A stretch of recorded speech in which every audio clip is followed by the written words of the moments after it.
السلام علیکم ورحمۃ اللہ وبرکاتہ۔ آج کی ویڈیو بہت اہم ہونے والی ہے۔ اگر ویڈیو پسند آئے تو لائک اور شیئر ضرور کیجیے گا۔ اگر آپ نے ابھی تک ہمارے چینل کو سبسکرائب نہیں کیا تو سبسکرائب ضرور کر لیجیے گا۔ اللہ کے نبی مسجد میں بیٹھے ہوئے تھے، ایک صحابی آئے سعد الاسود اور کہا یا رسول اللہ میری شادی کروا دیں، میں بہت کالا بھی ہوں اور بدصورت بھی ہوں، مجھے کوئی اپنی بیٹی نہیں دیتا۔ آپ نے کہا اچھا، اور پوچھا کیا عمر بن وہب بیٹھے ہوئے ہیں؟ بتایا گیا نہیں، تو فرمایا عمر بن وہب کے پاس جاؤ اور کہو کہ مجھے اللہ کے نبی نے بھیجا ہے اور مجھے اپنی بیٹی نکاح میں دے دو۔ عمر بن وہب کافی خوبصورت بھی تھے اور بہت مالدار بھی تھے۔ یہ اٹھے اور جا کر ان کے دروازے پر دستک دی اور کہا اللہ کے رسول کا قاصد آیا ہے، باہر آؤ۔ باہر آئے تو دیکھا سعد الاسود تھے۔ پوچھا کس لیے آئے ہو؟ جواب دیا اللہ کے نبی نے مجھے آپ کے پاس بھیجا ہے کہ اپنی بیٹی میرے نکاح میں دے دو۔ عمر بن وہب نے کہا جاؤ، تجھے دوں گا اپنی بیٹی، تم غریب کو دوں گا اپنی بیٹی؟ سعد الاسود اسی قدموں کے ساتھ واپس آ گئے، لیکن عمر بن وہب کی بیٹی نے ساری بات سن لی۔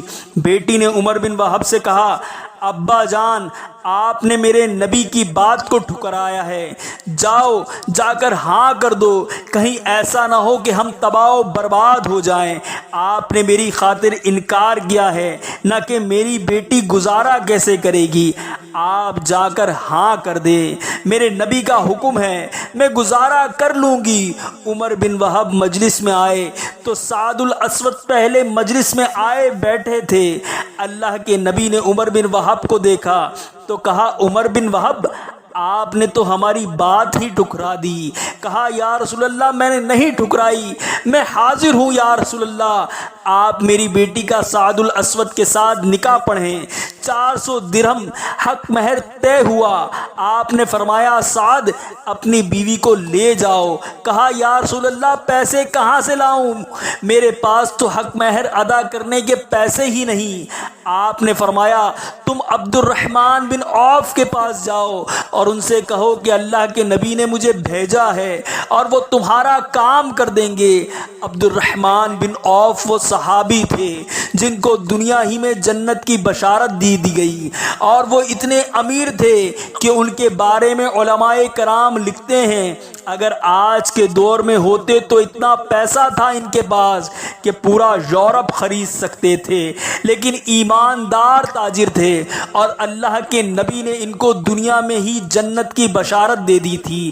سعد ان کے پاس گئے، اللہ کے نبی کا پیغام دیا تو انہوں نے رقم کا بندوبست کر دیا اور 400 درہم سے زیادہ پیسے جمع ہو گئے۔ سعد نے سوچا 400 درہم تو بیوی کو حق مہر دوں گا، باقی میں بیوی کے لیے کچھ تحائف لیتا ہوں، اور بازار چلے گئے۔ بازار میں داخل ہوئے تو اتنے میں اعلان ہوا کہ مدینے پر کچھ بدوؤں نے حملہ کر دیا ہے۔ جیسے ان کے کان میں آواز پڑی کہ مسلمانوں آؤ دفاع کرنے کے لیے، تو بیوی کے تحائف کا خیال ترک کیا، ایک گھوڑا اور تلوار خریدی اور لشکر میں گھس گئے۔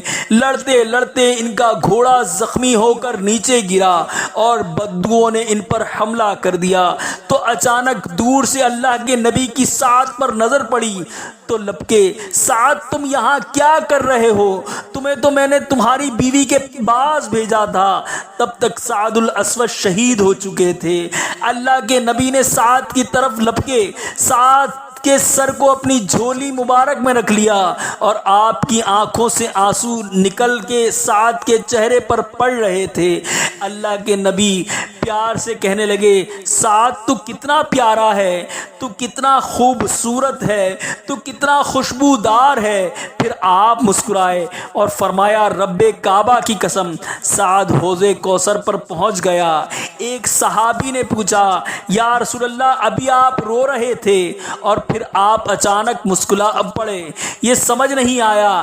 اللہ کے نبی نے فرمایا میں روز سعد کی جدائی میں رہا تھا اور مسکرایا اس لیے کہ مجھے سعد کے جنت میں عالیشان محلات نظر آئے۔